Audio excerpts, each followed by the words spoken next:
sure. Thanks. Can everybody hear me? How about people online? Okay. You need to pull that closer to your. Got it. Yeah. I'll start before Arthur comes. My name is Alexis G. I'm a founding partner of Prima Ventures.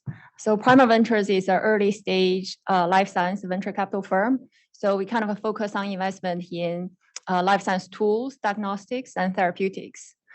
So my career started in pharmaceutical companies.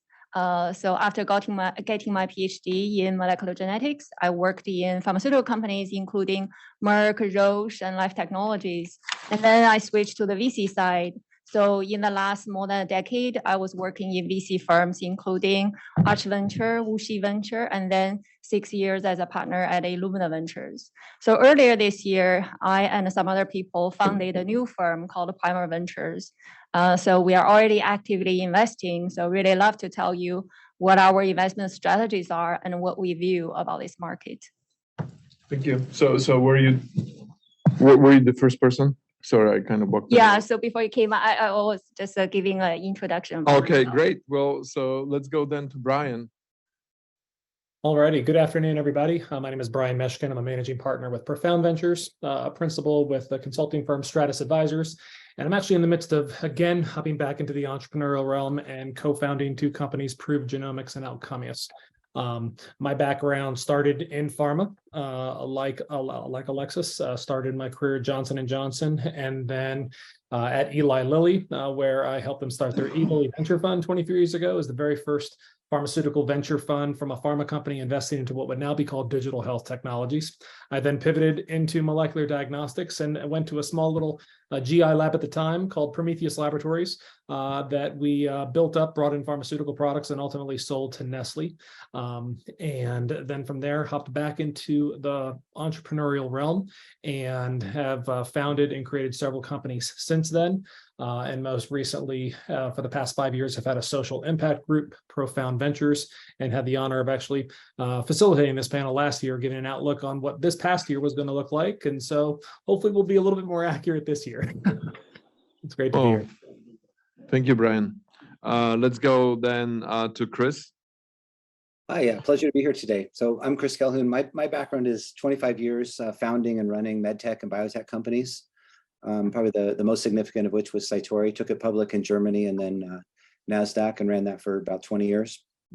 So I'm currently the founder and CEO of Paracrine, a San Diego-based biotechnology company that's focused on committing to unlocking the potential of autologous stem cells.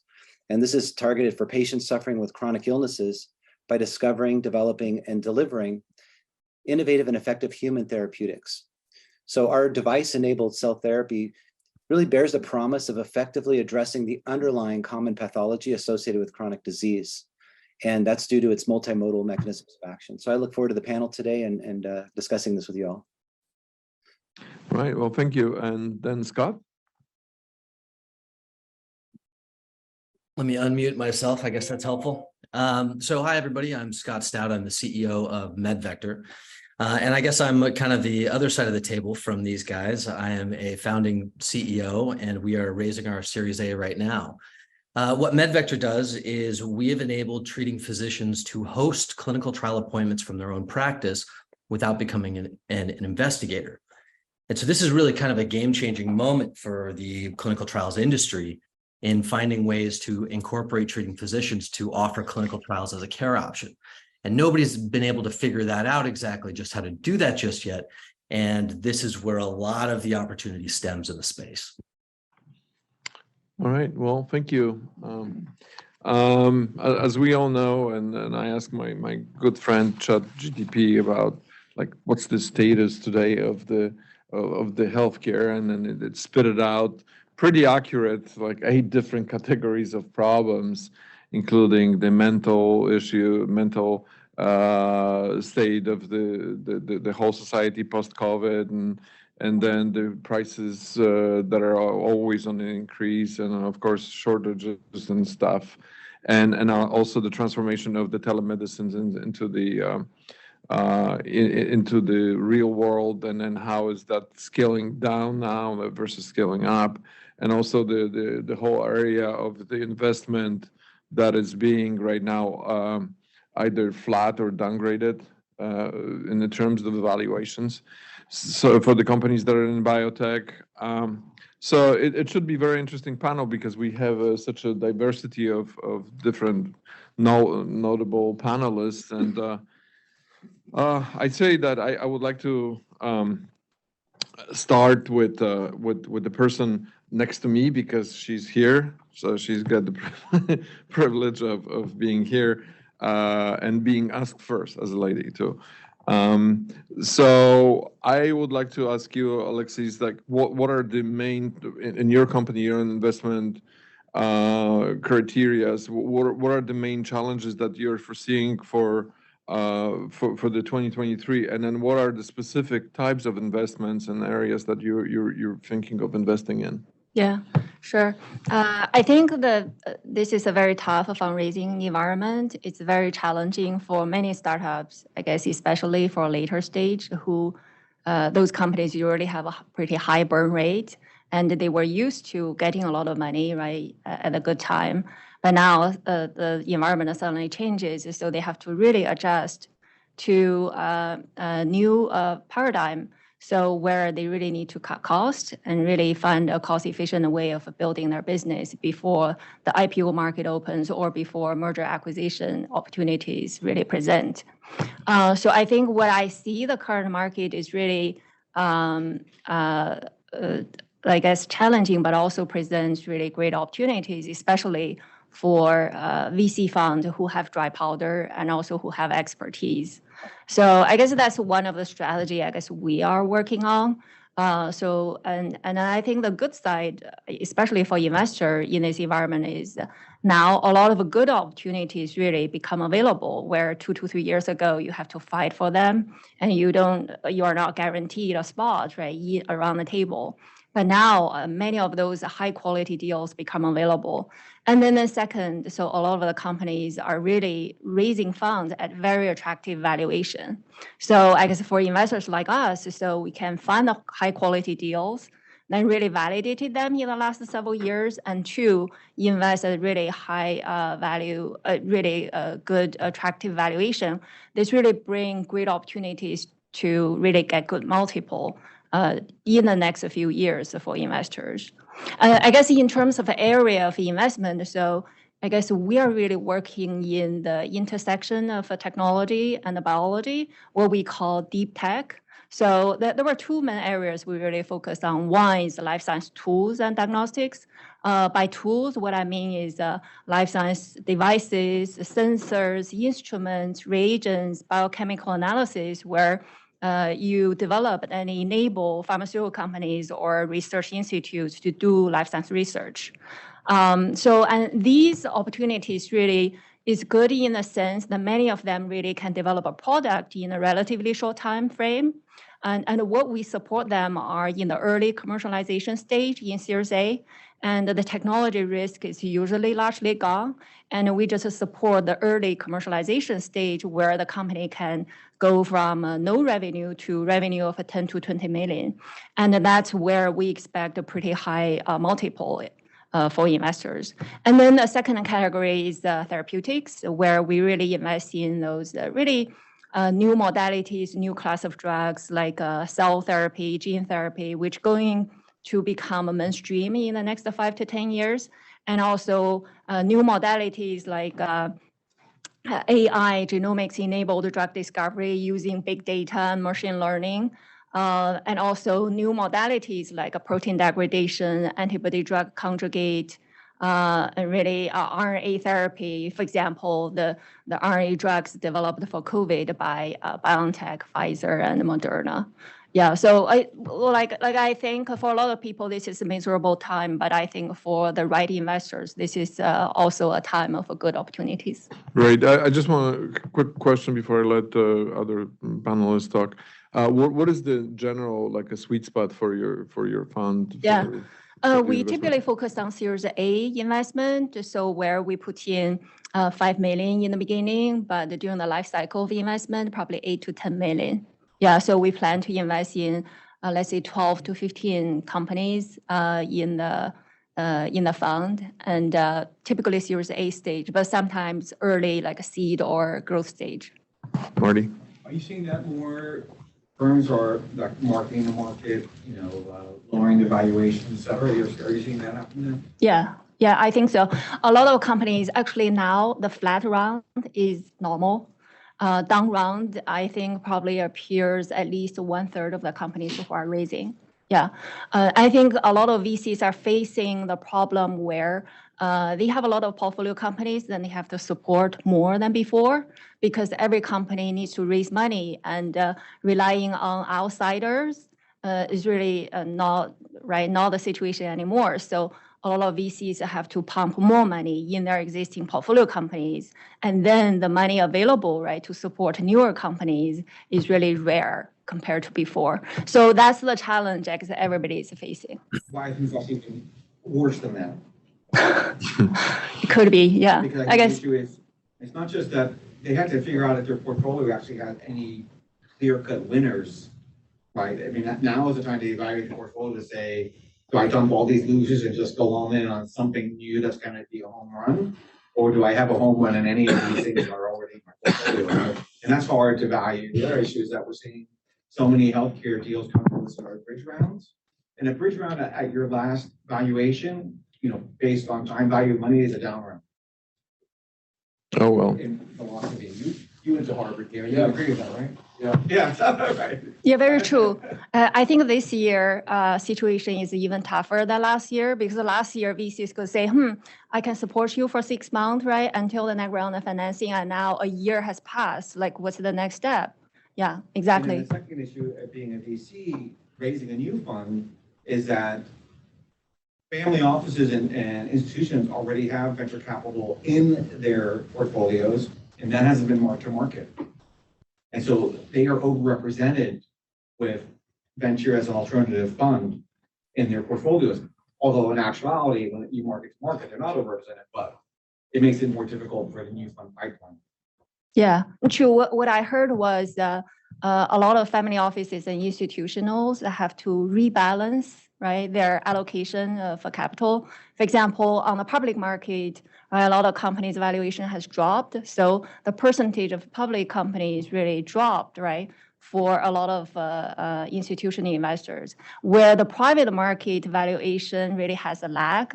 And proportionally, that seems to represent a higher percentage. So they have to. That's what I just said. Yeah. So actually, so the public has been marked to market, but the privates have not been marked to market, and that's the issue, and that is causing all kinds of disarray.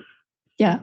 All right. Well, talking about the valuations, let's talk about the company that actually is coming up with the actual product and then addresses a certain aspect of the healthcare, so we can learn not only the actual valuations and values, but I'd love to comment on that, if you don't mind. I agree with Alexis, and I agree with what everyone is saying about valuations, but there's a component of that we forget to talk about, right? And on my side of the fence, on the entrepreneur side, of course, we all want bigger bang for our buck and we want good valuations, but astronomical valuations are actually more damaging for us companies, especially in the early rounds, than it is, for the later stage companies. And, running into that down round is sometimes a kiss of death because it looked like you couldn't get it done.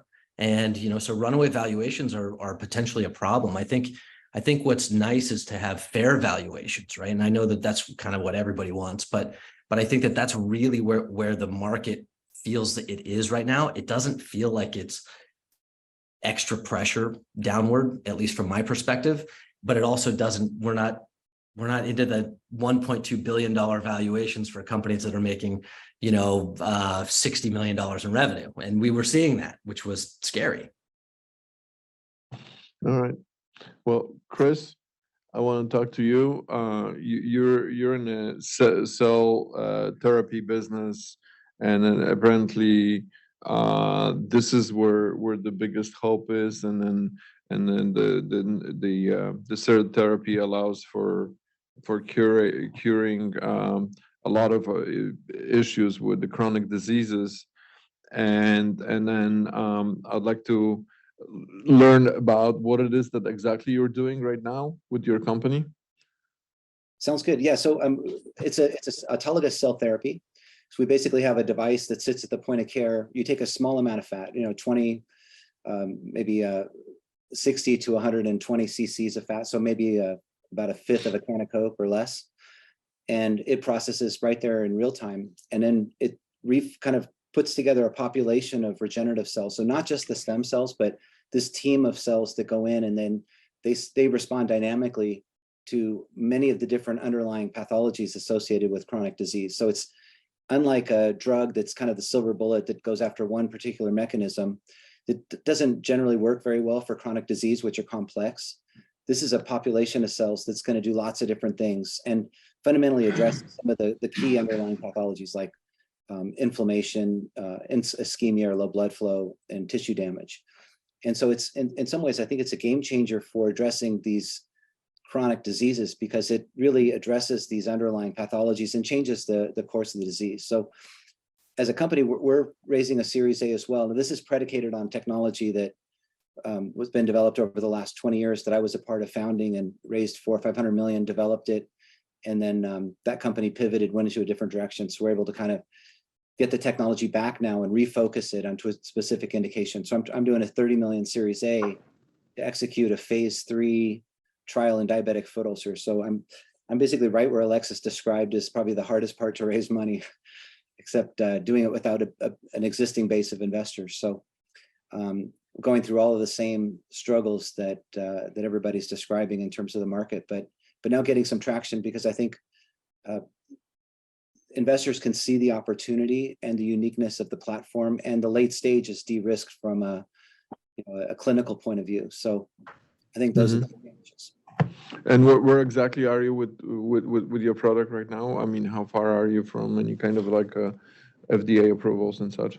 Yeah, so we're in a unique place because as a cell therapy, it's actually enabled by this point of care device. So while we're regulated as a biologics from the biologics group at FDA, we're actually regulated as a device, as a medical device, which creates a faster and less expensive pathway.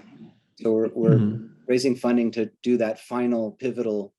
In the device world, they call it a pivotal trial. In the drug world, we call it a phase 3, but that final efficacy trial to get approval, and that will take about 3 years. And the 30 million would kind of fund the whole trial and operations to that approval point. Well, great. I'd like to introduce Brian into this discussion and allow him to tell us more about his 2 new ventures. One of them is Prove Genomics, and the other one is Outcomeus. I probably mispronounced it, but you correct me if I'm. No, that's okay, Arthur. I'd also love to kind of chime in on that overall theme. With Profound Ventures, we invested into 12 different companies over the past 5 years and helped them raise on close to $160 million in follow-on capital. But we always have taken the approach, maybe because we're more entrepreneurs and operators than investors, that we wanted to choose things where we felt there was a low risk to be able to get to ultimate commercialization.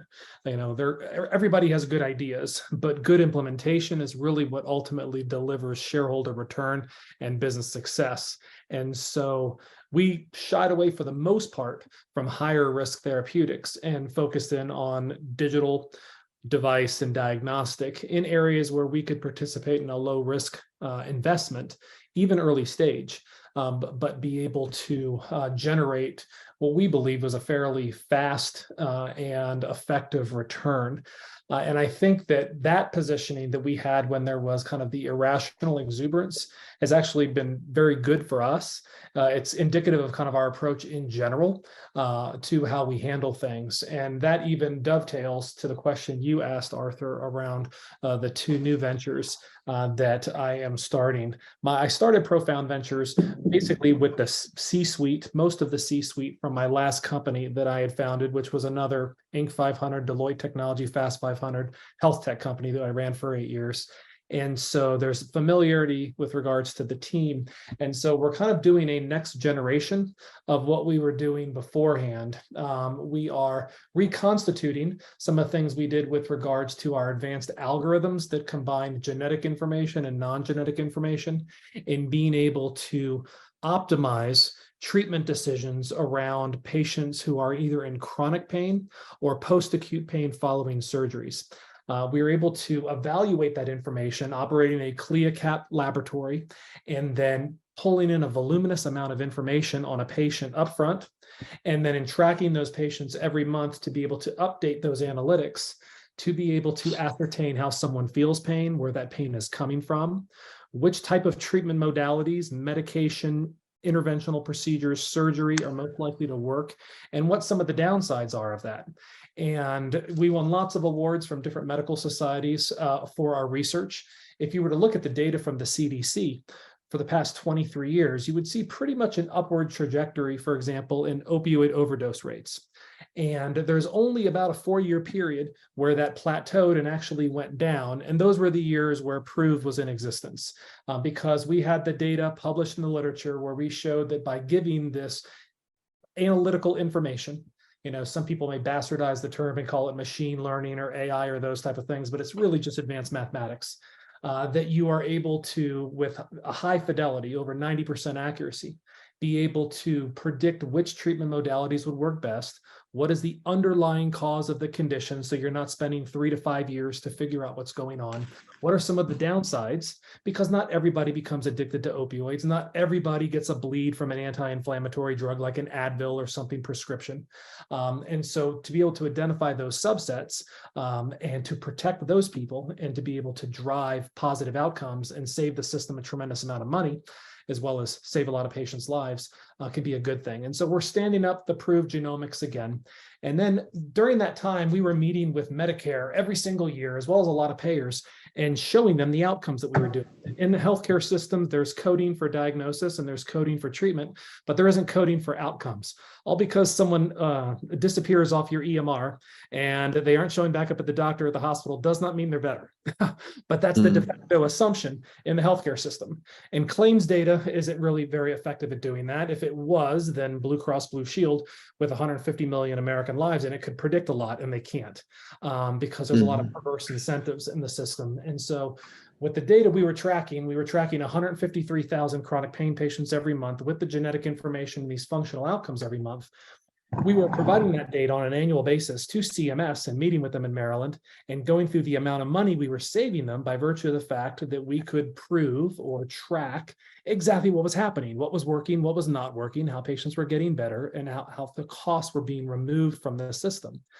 They loved it so much that they invented a whole rubric of CPT codes that didn't exist at the time. We were doing it under a research infrastructure with longitudinal observational studies that were approved by IRBs and listed with clinicaltrials.gov, et cetera. But it wasn't making us any money. It was costing us money.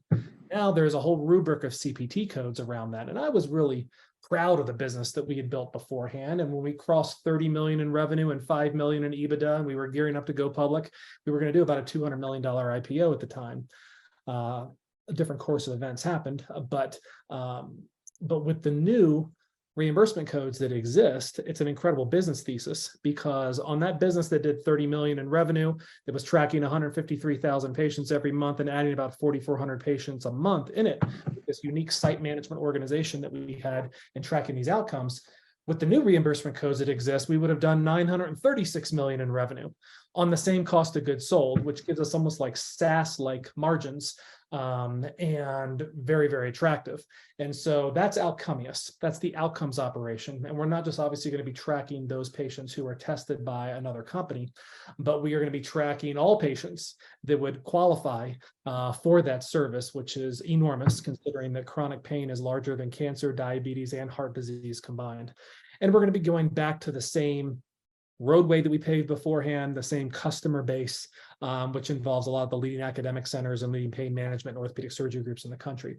So we're pretty excited about that. I think anytime you do something the second time, you learn from the mistakes from the first time, and you learn from some of the successes. And so we're pretty excited about that. So I'm kind of excited to transition back into kind of the entrepreneurial realm and getting some of the band back together with a lot of the leading key opinion leaders in the field. Because investing is fun. It kind of helped me with some of the PTSD from what happened beforehand to be able to help other good folks that were trying to make the system better, because there's a lot in the healthcare system that can be improved. And in light of the economic climate that we're in, a lot of the family offices that I know and work with, and maybe some that are in the audience, you're looking for ways almost to limit your losses as to what's happening and protect your risks. And healthcare is a very attractive investment proposition for that, because it tends to be recession proof. There's a lot of innovations in technology that are happening from a digital device diagnostic and therapeutic standpoint. I think the key is to find those opportunities where the risk is minimized, both from a clinical and a regulatory standpoint, where there isn't as much capital required after your investment, whatever stage you're investing in, because that obviously reduces financial risk. And then ultimately, at the end of the day, you have to look at the team and say, okay, have these people done it before? Have they been successful executives, entrepreneurs, and that type of thing? Because oftentimes you're betting on the jockey as much as the horse. So excited by what we're doing, excited to be a part of the panel. I think there's a lot of great people here. So thank you for the opportunity to participate. Well, thank you, Brian.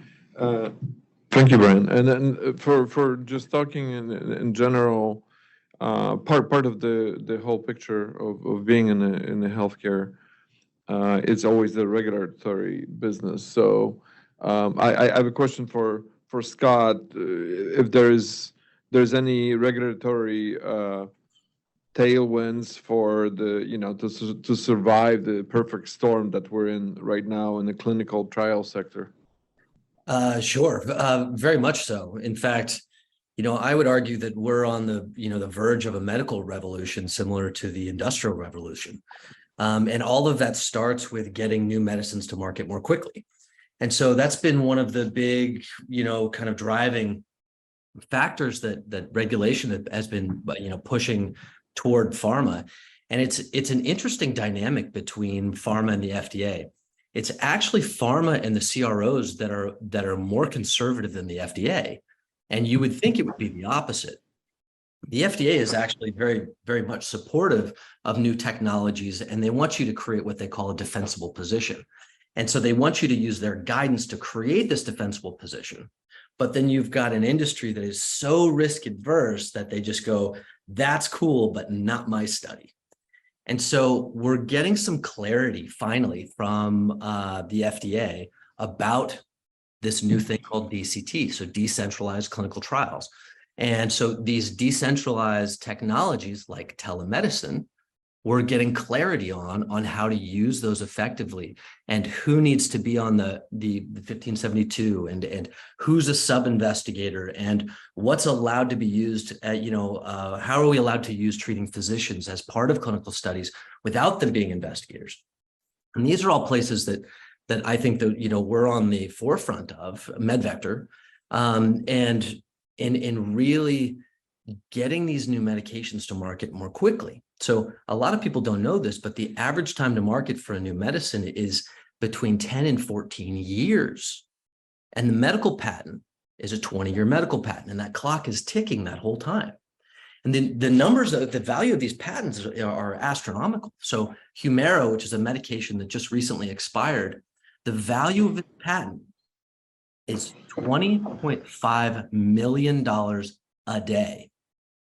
So when you start to ask AbbVie, are you interested in extending this medical patent? Would you pay $1 billion to extend it for a year? The answer is yes, no problem, right?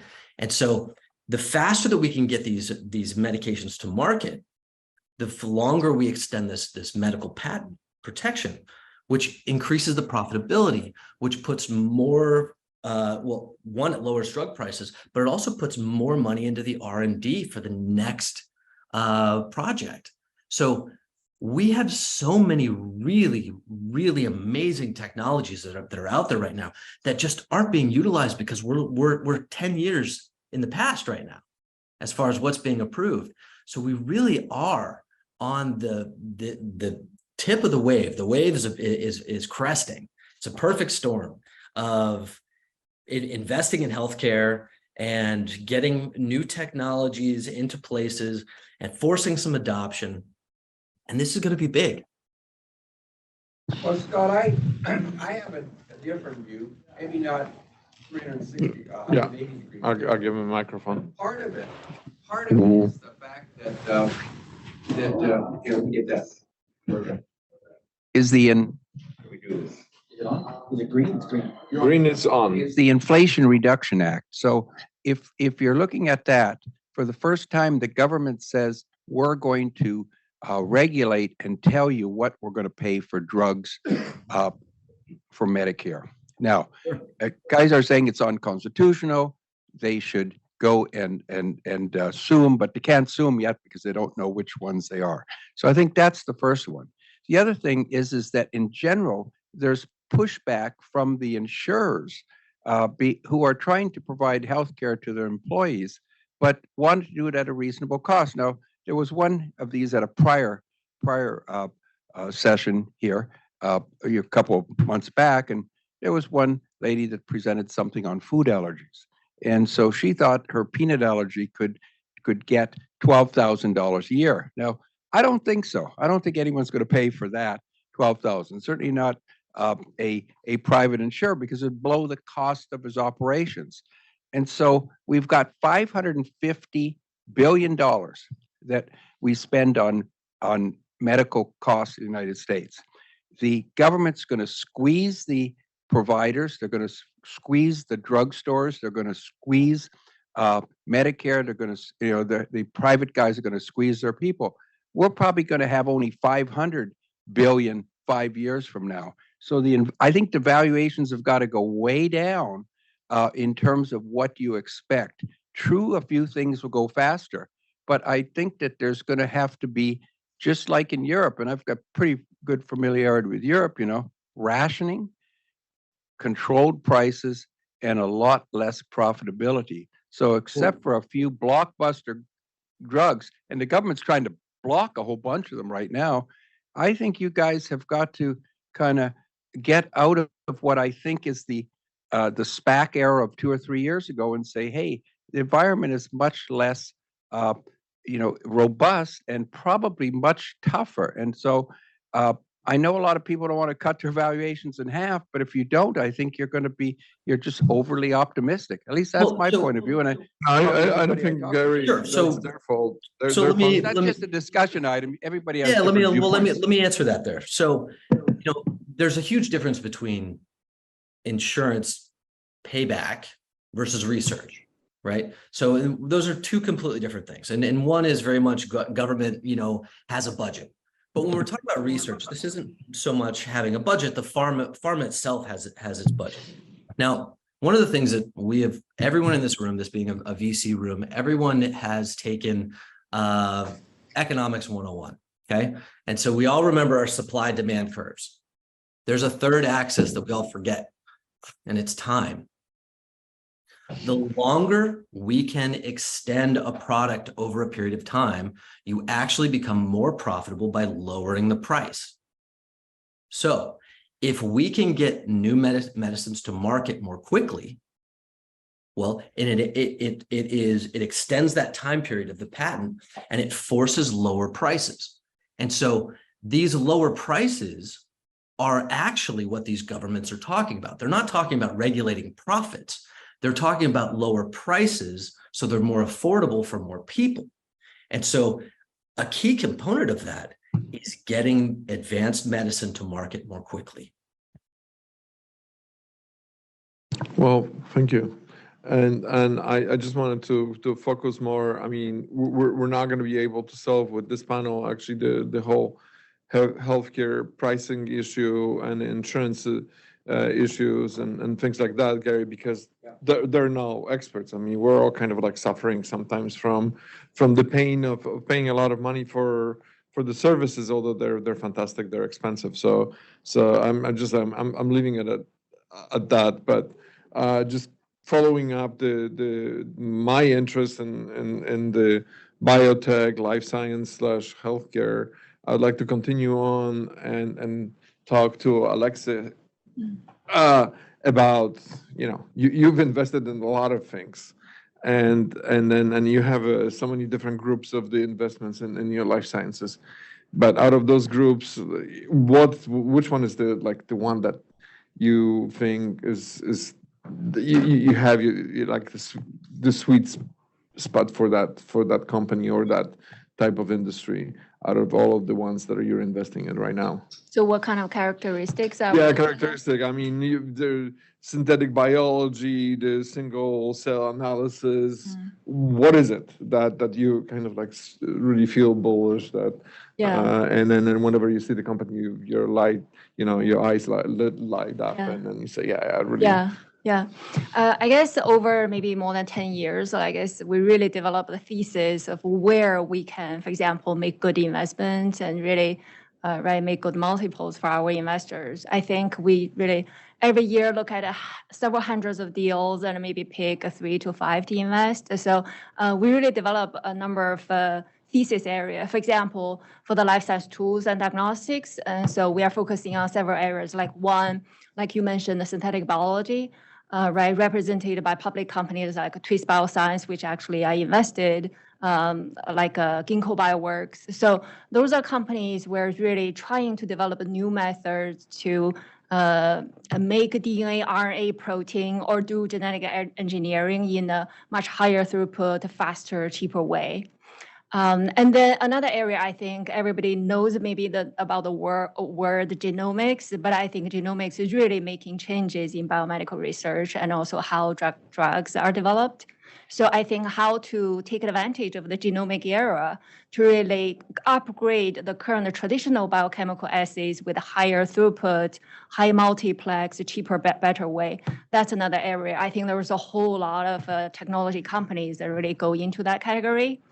Another one I think now is really hot area is single cell analysis represented by a company like 10x Genomics, right? So like people used to look at organ, tissue, and now we are really coming down to single cell level, like look at a single neuron cell and a single like immune cells or single tumor cells. So I think there are a lot of technologies and really working on that. We are actually currently looking at a company that's really potentially could disrupt the 10x Genomics. Example, how you do spatial transcriptomics at very high throughput and cheaper way. I think people have talked about AI, but how to apply AI in biomedical research, right? Using proteomics, genomics technology together with machine learning to develop drug, right? To identify drug targets or do rational design in a much better way.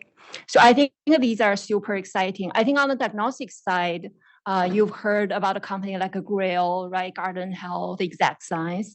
I think there continues to be new technologies like new analytes such as microRNA, DNA methylation, like exosomes, the microcellular vesicle, to really use the liquid, what we call liquid biopsy, rather than like an invasive way. You just use biomarkers in the blood to do early diagnosis of either cancer or neurodegenerative diseases or other diseases. I think that continue to be an area that's going to change how people diagnose the diseases very early, so all of us can really live longer. I think on the therapeutic side, so there are several areas that is really exciting.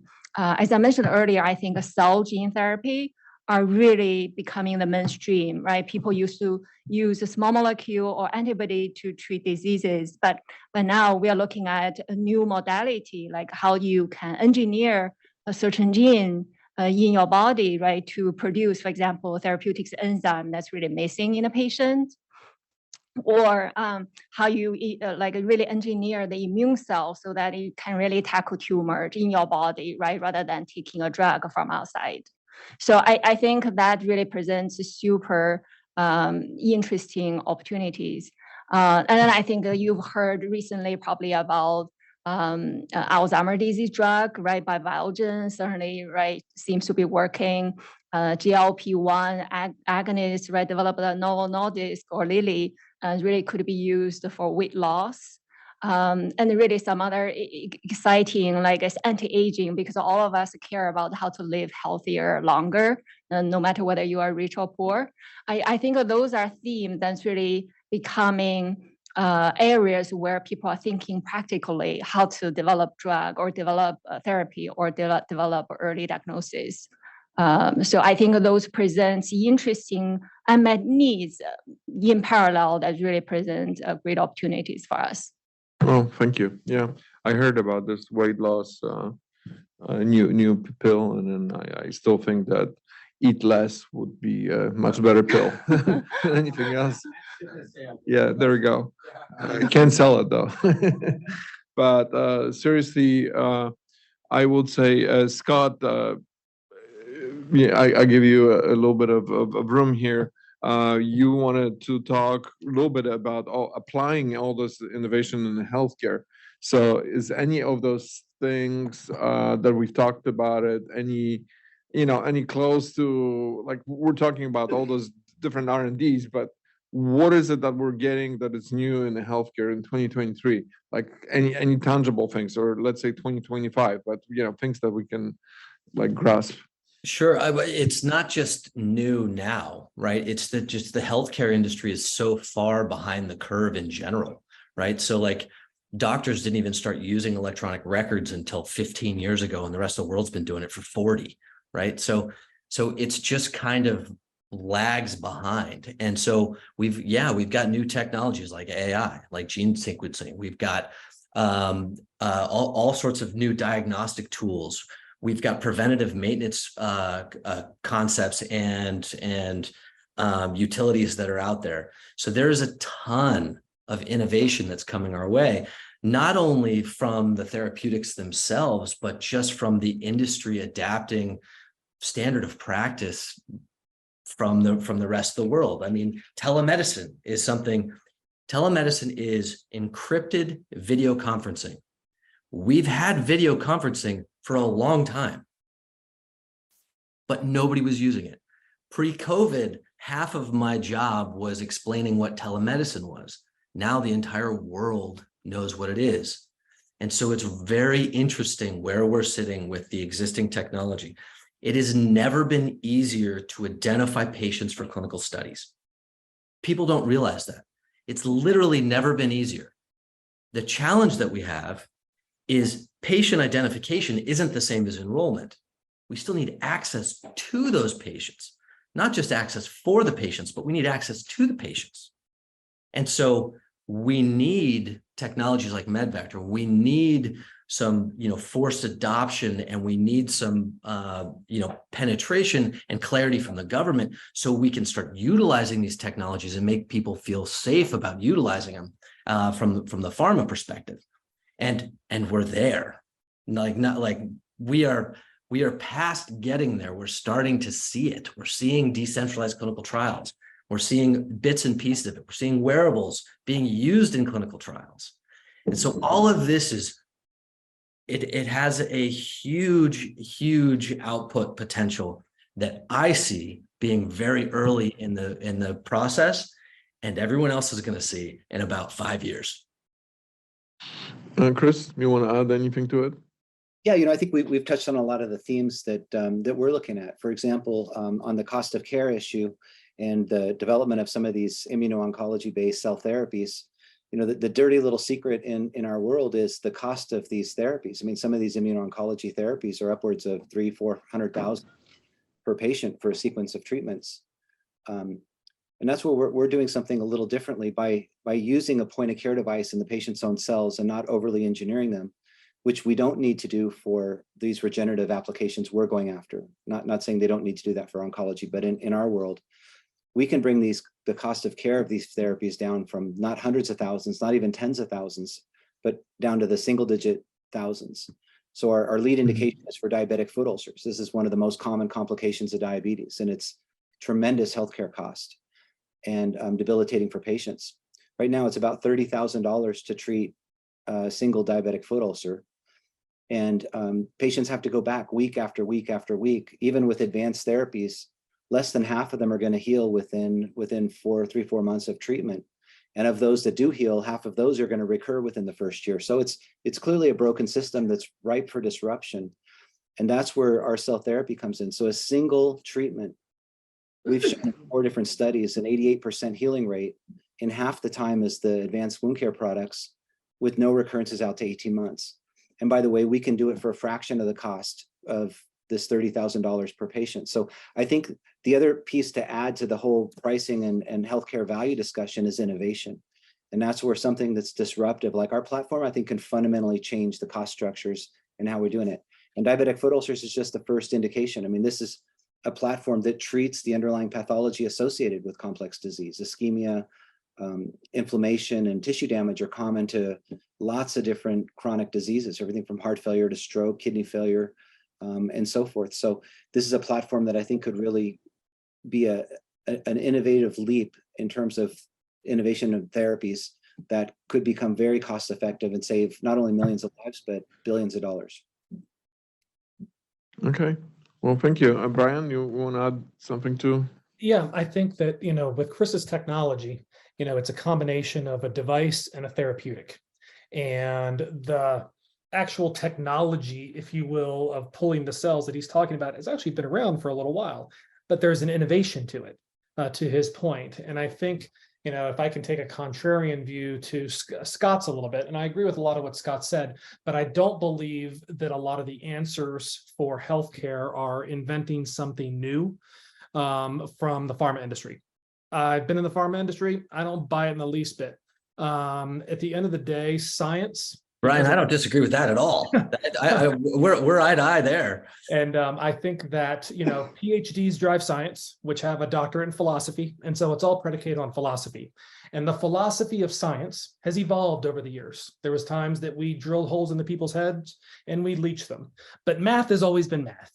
Algebra goes way back to ancient times. And I believe a lot of the problems can be solved with math. For example, if you look at a lot of biologic agents, and you look at the way the clinical trials are designed in pharmaceuticals. Let's take an example, let's say the TNF-alpha inhibitors. Humira, you brought up the Humira example. Humira in a head-to-head trial versus methotrexate, which costs about a 20th of the cost, is no, from an efficacious standpoint, not superior at all. Neither is its competitor Enbrel. Enbrel was the only one in Etanercept that actually did a head-to-head study with the FDA and realized, oops, we're not even better than methotrexate. So then subsequent to that, all clinical trials for TNF-alphas were designed in addition to methotrexate. And so a lot of it becomes a philosophical discussion that I think drives cost up. But if we can actually use math, it's amazing what you can predict. It's amazing what you can analyze. The challenge in healthcare is the quality of the information. Oftentimes when I speak at conferences, I always make the joke that there's really no coincidence that health information technology are the last three letters in the word SHIT, because most of the data in healthcare is crap. EMR data is garbage for the most part. Claims data is even worse because it's all driven by the perverse incentives of the way the system reimburses providers. And so to really get good quality data, the stuff that Scott's developing on his platform with decentralized clinical trials and those type of things needs to be done at a large scale, not just in a clinical development standpoint, but also in the outcome standpoint, because we've had third-party administrators, we call health insurance companies. We've had PBMs, pharmacy benefit managers, and others that have had a job for the past 50, 60 years to contain cost, and they have failed at their job every year. None of us would still have a job after 50 or 60 years if we failed at our job every year. And there's accounting reasons for that. Insurance companies actually make money on driving cost up, but that's a whole gap principle thing that we could talk about in another conversation. Yep. But we need to take some rational approaches to things. There are plenty of things that are old that work very, very well. Most investors, for example, in the pharmaceutical realm, are turned off by something called a 505(b)(2), which is basically taking an older compound and because the safety data is already established, doing less clinical work to be able to bring it to product or bring it to market to help people in a new indication of some sort. Most investors don't like it because it doesn't have the same IP timeline that a composition of matter patent has, which would be a new product in most circumstances. But then you've got blended products like Chris's that have a device component and a therapeutic component, and you can blend those two together to create an IP estate to make it attractive to investors. I have an equity holding with some former Lilly colleagues in a company that is taking insulin and has a unique proprietary intranasal device for something called post-operative delirium, which affects 25% of all people over 65 years of age with major surgery. It's a huge multi-billion-dollar cost of the system. There is not a pharmaceutical product out there on the market. And we're just basically taking insulin in a proprietary device and solving a major societal problem. There is plenty of opportunities if we can look at what's out there. We spend far more money than every country in the world, and we don't get the same return on investment. And we're supposed to be a capitalist system. So you'd think we'd be really good at ROI, but we aren't when it comes to healthcare. And that's really a mathematical calculation. And so I'm excited to hear about, technologies like Scott's, what Chris is doing in blending devices and analogous cells together. And there's a bunch of other opportunities out there. But for the investment community, these family offices where you're looking at the healthcare market, don't get caught up in the standard dogmas of what you're told that all because something is new, it's better. It's not true at all. All because there are alternative pathways to bringing products to market that the venture capital world may not like. It just means it may not be a grand slam. It may just be a double or a triple. But if it has a lower risk pathway, it could be a very, very good investment. And so I think that superimposing the Silicon Valley technology model of investing into healthcare is just going to drive up cost and is really not going to get to a point where we actually solve problems, because in the healthcare system we have today, we make money on problems getting bigger. We don't make money on solving problems. And so I think it's going to take us, and the combination of device, diagnostic, digital, and a host of different things, there's not going to be no silver bullet, will be critical. Yeah. From a philosophical point of view, there's a demand to rationalize the service providers, but not the bureaucracy. Well, invest in your own health because nobody else is making it anymore. But the truth of the matter is, I'm actually curious about the telemedicine.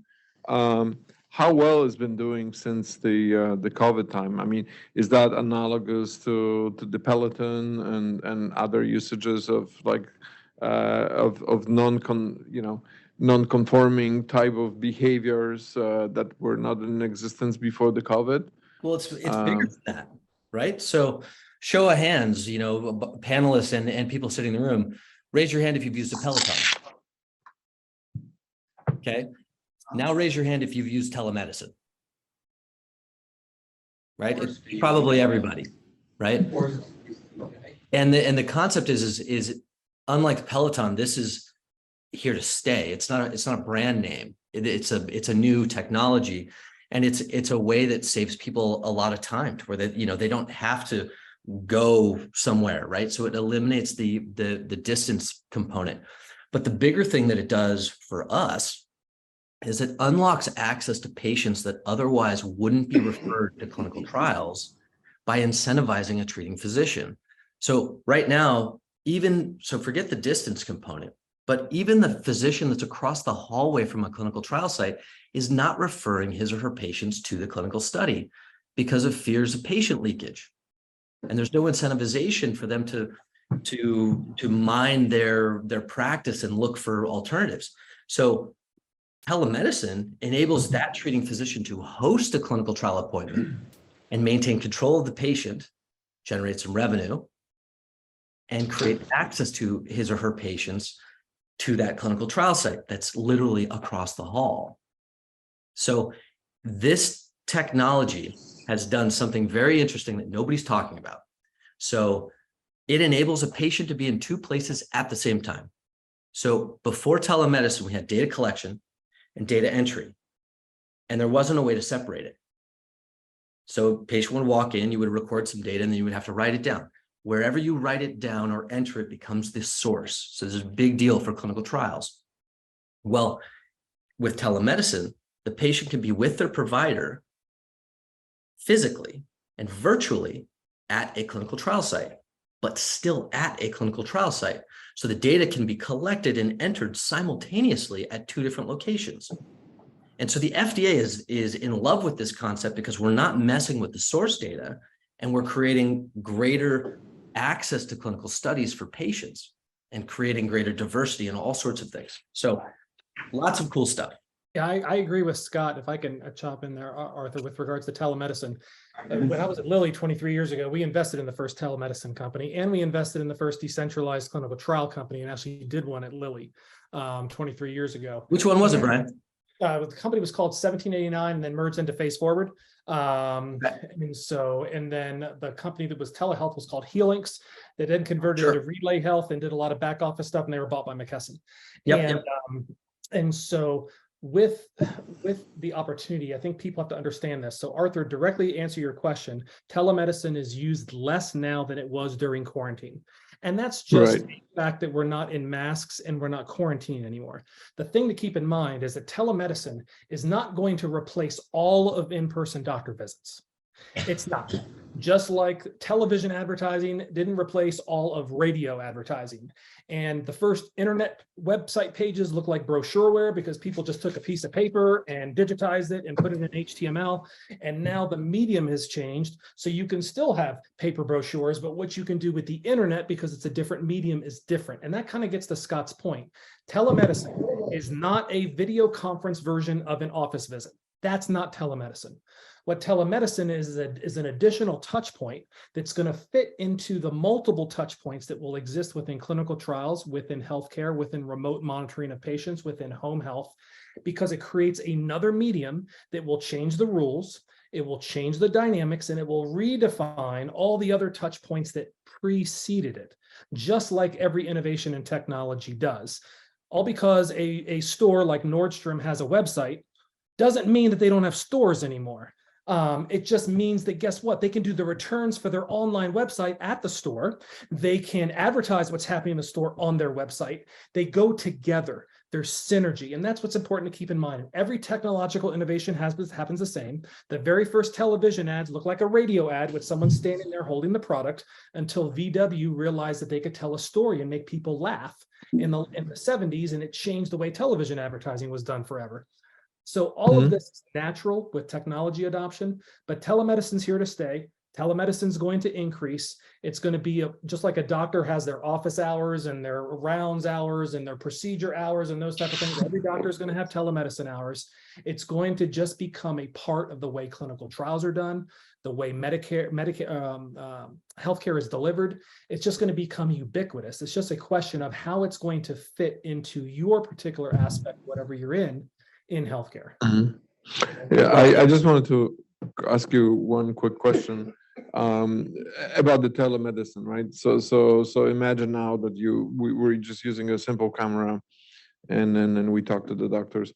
Do you guys envision like some form of the hardware that will do sense and with number of sensors that will enable those kind of one-to-one discussions, and then also do a bunch of measurements as well? Well, I'll chime in just for a second. Yeah, so I know Scott has something he's going to show, but I can tell you that there's plenty of technology out there that can look at voice, that can do a screen of your face and your expressions, and others with augmented intelligence. I hesitate to use the word artificial intelligence because I don't buy it, but with that augmented intelligence, so that while you're talking to somebody, the doctor can be assessing a host of different things just by virtue of the interaction, even though they don't know whether I'm wearing pants or not. Because there are limitations to the medium. But there are things that can be gleaned from the medium that are natural to the medium. So yes, telemedicine is something that can be used in multiple different forms, right? It can be bring your own device. It could be using, an office computer, or it can be something like this, where we send to like a remote location that potentially doesn't have a device, and this has got its own Wi-Fi built in. It's telemedicine. Okay, so we're not trying to overthink it. We're not a device company. This is a Surface Pro sitting in a fancy case.